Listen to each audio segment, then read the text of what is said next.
There are three types of radiation: alpha particles, beta particles, and gamma waves.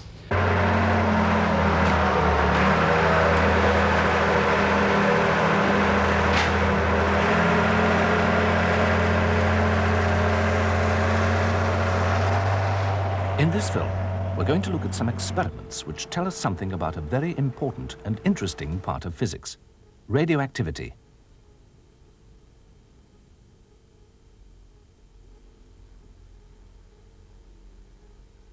First of all, a way of detecting radioactivity. This battery is connected to two metal plates with a gap between them. That's an insulating sleeve.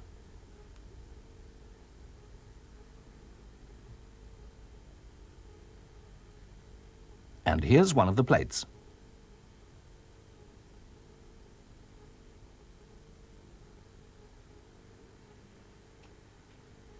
And this other lead's connected, again through an insulating sleeve, to the other.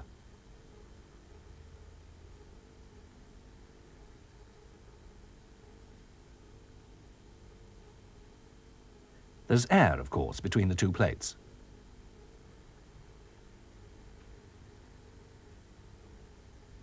One of the leads is connected also to this sensitive galvanometer. This shows no deflection, because the air between the two plates does not conduct electricity, and no current can flow. But suppose we place a sample of a radioactive substance under the plates. A current passes. The invisible radiation coming off from the source is making it possible for charge to pass across the gap between the plates. If we remove the radioactive source, current stops flowing. Replace it, and current flows again.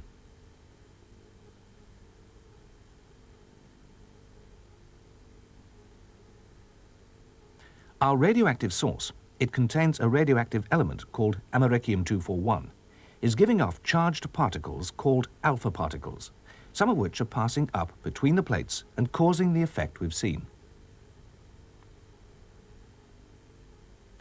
Now see what happens if we place an ordinary thin paper tissue over the radioactive source. It must stop the alpha particles, for the current falls to zero again, and then passes once more when we remove the tissue. Alpha particles are heavy particles which are very easily stopped in their tracks. This is a form of radiation which is not very penetrating. What causes the current to pass?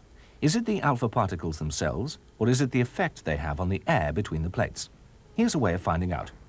We've got the same radioactive source containing americium-241 and the same arrangement of two plates, but this time we put them in a glass container from which we can pump out all the air. A metal gauze cover will shield us from flying glass if the vessel shatters when it's evacuated. We make the same connections as before.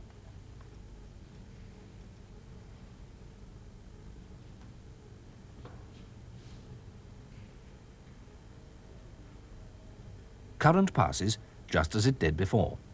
Will current still pass between the plates if we remove the air from between them? Let's use the vacuum pump to find out.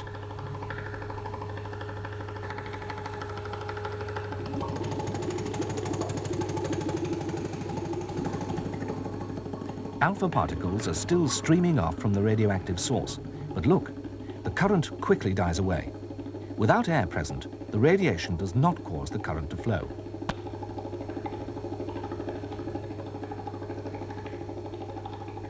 No air, no current. The alpha particles, the radiation, cause a current to flow because they affect the air between the plates, producing charged ions which carry the current. Let the air in again, and a current passes once more.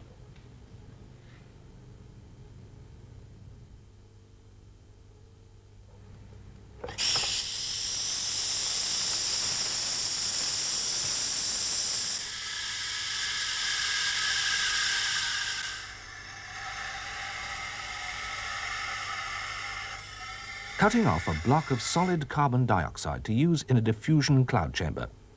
This is a device which enables us to see radiation. such as the alpha particles whose effects we watched in the last experiment. Contact with a warmer metal plate causes these strange sounds. We pour on alcohol.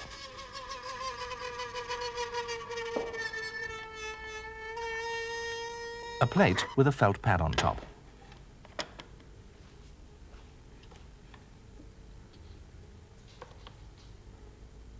More alcohol to soak the pad.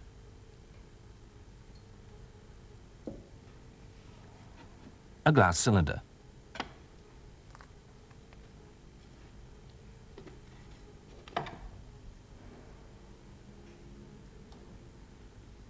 A lid with another alcohol-soaked pad on its underside.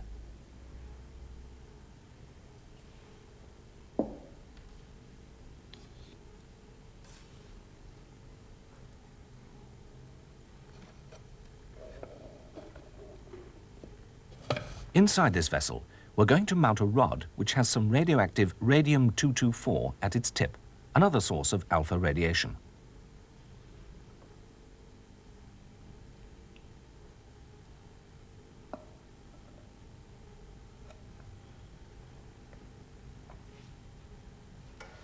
Don't worry about the purpose of these electrical connections at the moment.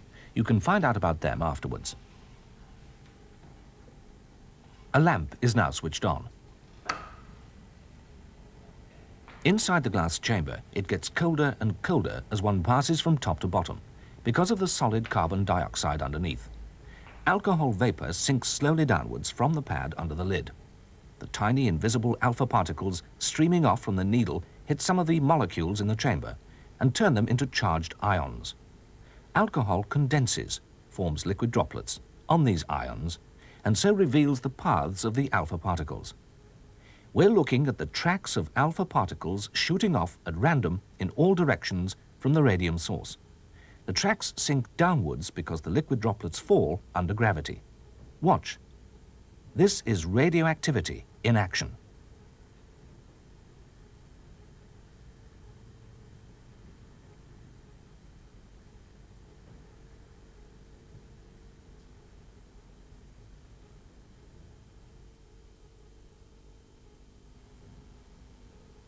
For a third experiment, we're going to examine an important feature of radioactive substances. Their radioactivity gradually falls, decays, as time passes. We shall measure one particular radioactive decay. This is a counter, a measuring device based on the same principle we met at the start of the film. Radioactive particles cause a gas inside to become electrically conducting. Each particle causes a click. At the moment, it's measuring background radiation, the natural radiation that's always present from the various materials around us and from cosmic rays. This apparatus will count for us the number of clicks in 1 minute. The number shows up at the top left, there. Coming up to 1 minute. Background count, 14 counts in 1 minute. You can take readings down as the experiment proceeds.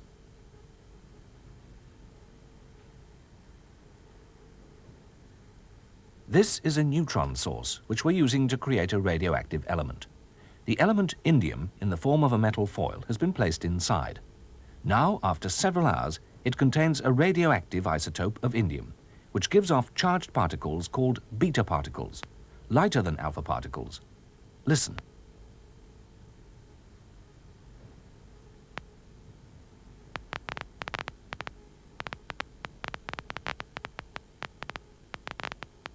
We shall shield the counter from all background radiation using these lead blocks.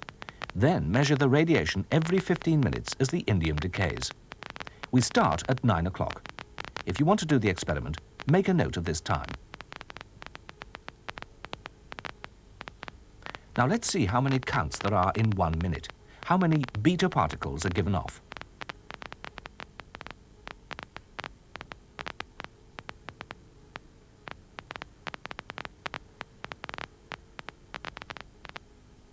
Here it is, 556 counts per minute.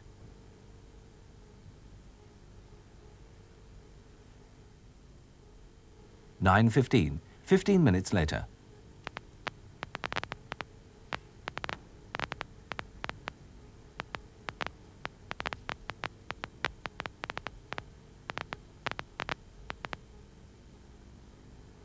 Now 478 counts per minute. The radiation is decaying.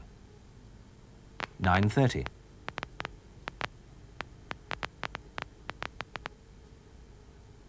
363 counts per minute. 9:45.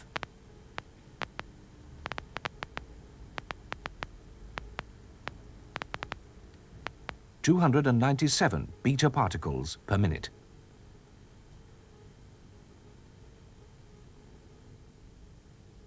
10 o'clock.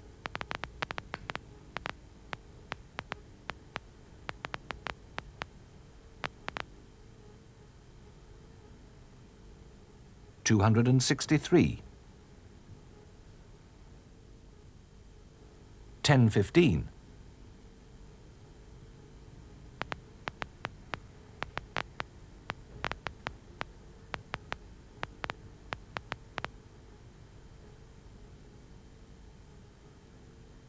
'There are now only 233 counts in a minute. 10:30.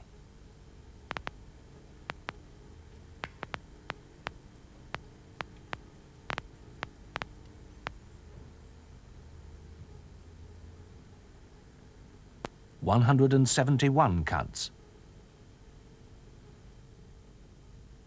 10:45.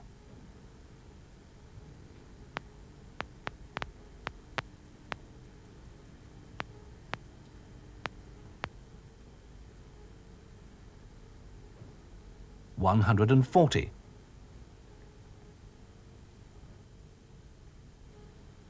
11 o'clock.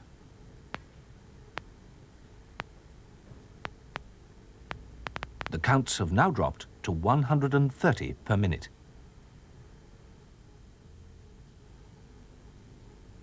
15 minutes later.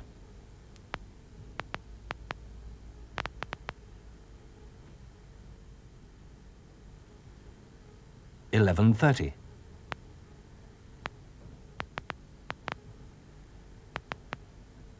'Down to 96. Last time but one, 11:45. Only 77 counts.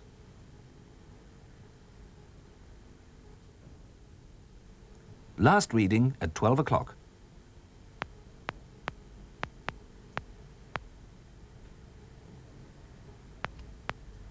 62 counts per minute.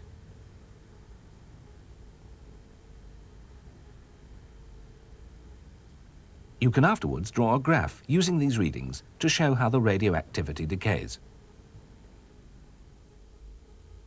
You plot counts per minute on the vertical axis and time in hours on the horizontal axis. There are the points. And this is what's called the decay curve. All radioactive elements have this kind of decay curve. It's called an exponential curve, although some decay much more slowly than others. The background count we measured is shown by the dotted line, and you can see that the radioactivity of the sample is approaching the background value after only a few hours. This was a short-lived isotope. This is an experimental nuclear reactor at the Harwell Laboratories of the United Kingdom Atomic Energy Authority. One of its uses is to carry out all sorts of tests on the effect of radiation on various materials for the nuclear industry. Inside a reactor, this is a cutaway model. There are fuel elements arranged in such a way that nuclear reactions take place which generate heat. There's also a great deal of radioactivity inside the reactor, so there has to be a lot of shielding around it.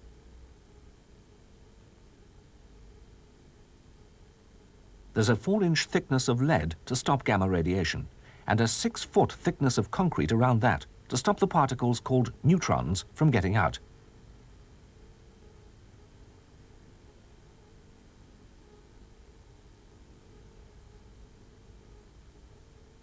Here's one of the cans containing nuclear fuel for the reactor, uranium in this case.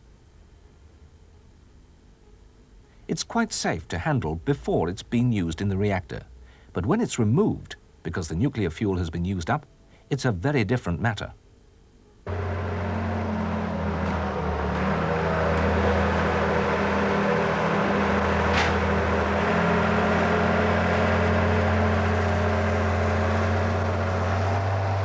They're removing a spent fuel element.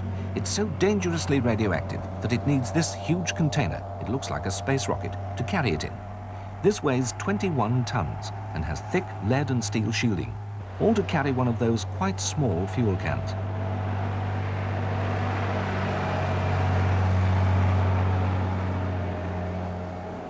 The very radioactive spent fuel element is taken to a special building where it's going to be stored for a year or so while the radiation decays.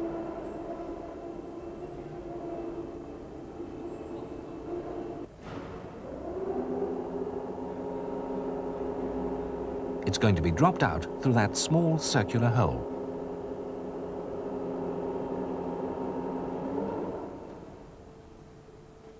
Into a deep tank of water. There it goes. This depth of water shields the workers above from the gamma radiation. Gamma rays are like X-rays, only they have shorter wavelength and are even more penetrating. Now the ends of the can are sawn off, all by remote control, underwater, leaving the center portion which contains the radioactive spent fuel.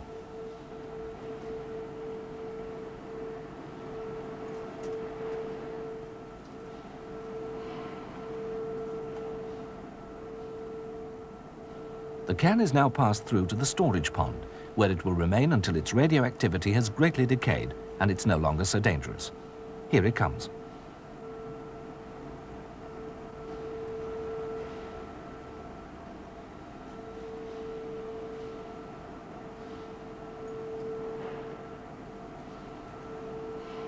It's going to be kept upright at the bottom. All these precautions show one of the difficulties about using nuclear reactors. The waste produced can't just be dumped. It's got to be looked after very carefully, although it can eventually be reprocessed to be used again in the nuclear industry.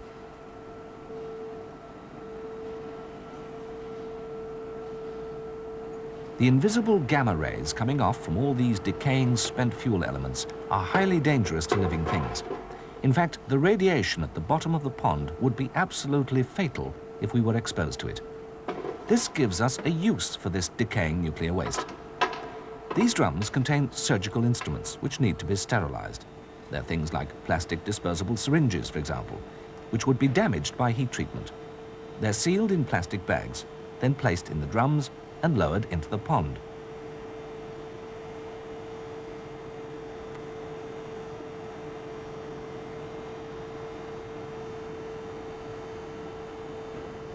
Once the drum's near the spent fuel elements, it's exposed to intense gamma radiation.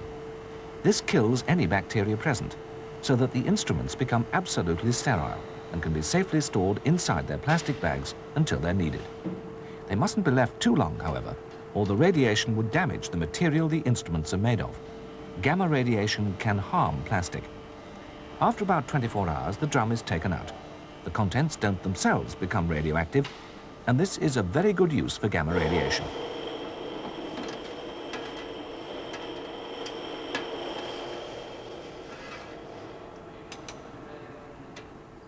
The fact that the label on the drum has turned red, it was yellow, indicates that the drums have had just the right amount of radiation.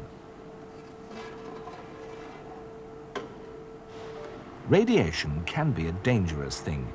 It's important that everyone should understand enough about the subject to be able to judge when it's being used to our advantage and when it might become our enemy.